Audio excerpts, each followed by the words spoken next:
President Trump's efforts against illegal immigration continue to provoke defiance from some Democratic lawmakers in the states.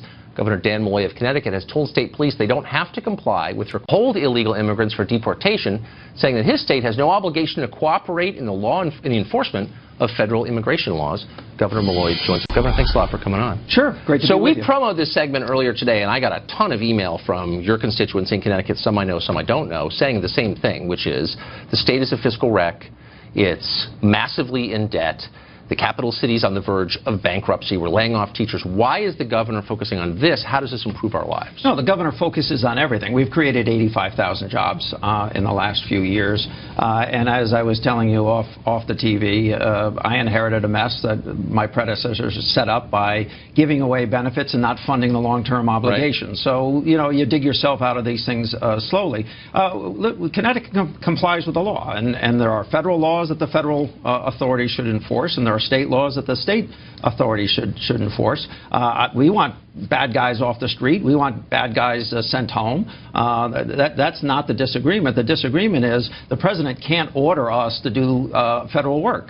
Quite frankly, the federal government should do its own job and get it done. We're not standing in the way of that happening. So I'll get to the federalism part of this in a minute, but just back to the original question. So I don't think you're responsible for all of Connecticut's ills. I don't think anybody thinks that, but they have gotten worse since you've been governor, and one way to kind of crystallize it is that GE left after many years in your state, went to Massachusetts, not considered necessarily a hospitable place for business, but they did. Well, let me stop you for a minute. Yeah. GE moved 200 jobs from Connecticut for $160 million. Not a big deal? No, it's a big deal. That one state would pay $160 million for 200 jobs is a big deal. If I had paid $160 million for 200 jobs, the same people who sent you notes. So what are you saying exactly? That it was unfair? No, I'm just saying that they made a business decision that they wanted to have these 200 people move from our state. We have thousands of employees, GE employees. In fact, we have more GE employees in Connecticut right now than the day I got elected governor. So you're saying that GE moving and the head of GE, Jeff Immelt, saying we're going to a place that shares our aspirations, i.e. Massachusetts, is not a big deal? Is that what you're saying? No, I'm not saying it's.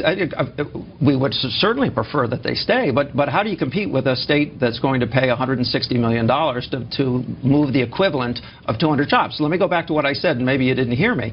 The reality is that we have more GE jobs in Connecticut today than we did the day I was elected. Okay, I guess that's kind of the point, though. When you said how do you compete, Connecticut isn't competing, and that's the concern of some of your constituents.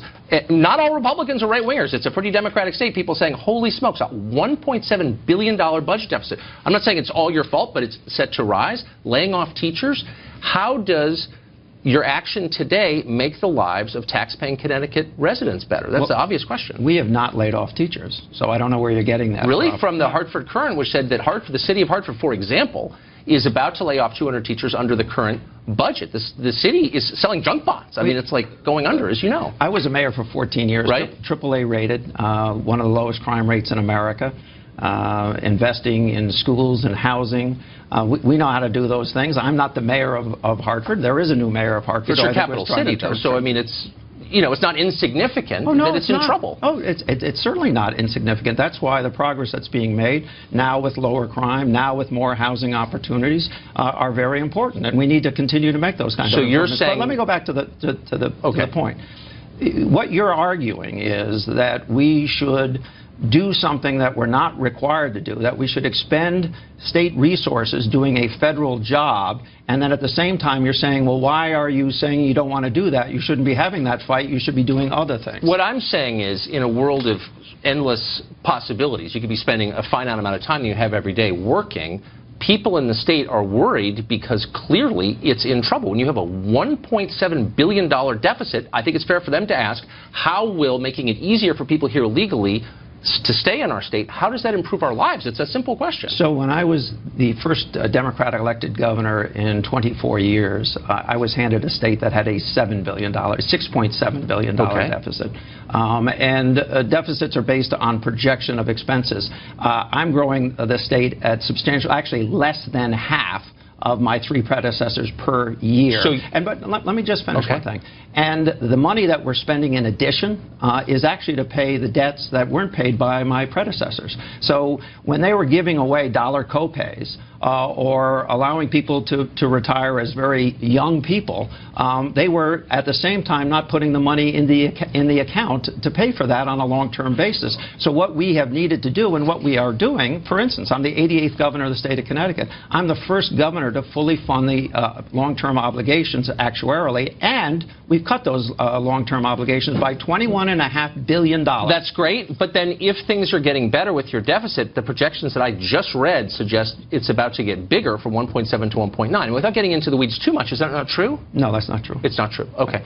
So, I mean, look, I'm not blaming you for everything that's wrong with your state because it's clearly not your fault. Right. I'm just asking for the fourth time, and I'll give up after this, does making it easier for illegal aliens to stay in the state of Connecticut, which undoubtedly you are doing, improve the lives of the citizens of Connecticut and the taxpayers of Connecticut who are trying to pay off $1.7 billion in deficit? I'm just going to challenge you for a minute, and respectfully.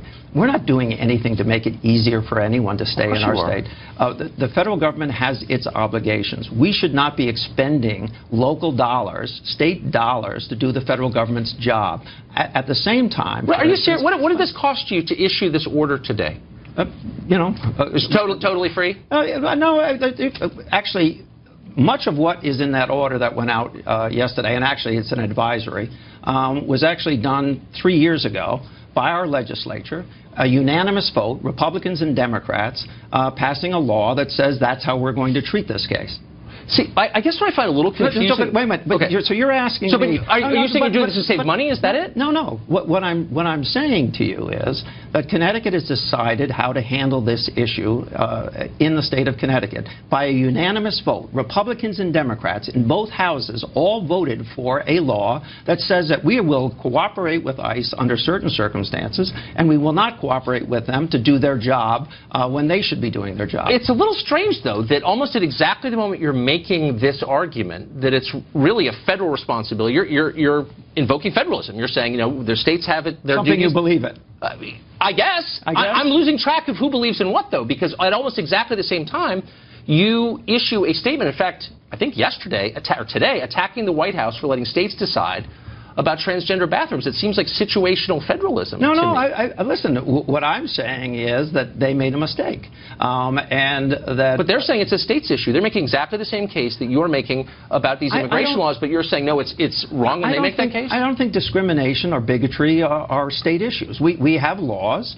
Those laws are intended to protect people. And I think that they have committed a mistake. What are you saying? That anybody who's uncomfortable with the idea of the federal government imposing national guidelines on bathrooms for transgender students is a bigot? No, I'm not saying anyone who does that. What I'm saying is it's a mistake. But you just said bigotry is not a local or state or a federal issue. Discrimination. So you think that's discrimination? Yeah, I do.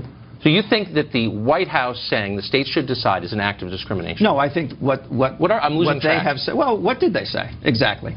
My reading of it, and you're the one who issued the response to it, was we're throwing it back to the states for them to decide. And you just used the term bigotry and discrimination to describe that, and I'm wondering how exactly that's right. Because why should someone be required to use a facility that they're no longer equipped to use because it was on their birth certificate? Why should someone who identifies as having changed their sex be required to make you happy because their birth certificate says that I just want to clarify, because we're almost out of time. Letting the states make these decisions, as you believe they should in the case of immigration policy, is an act of discrimination. Is that what you're saying? No, I think what I'm saying is the treatment of transgender individuals and singling them out and saying that we will no longer support their rights or respect their differences is a mistake. Governor, thanks for joining us. Thank you.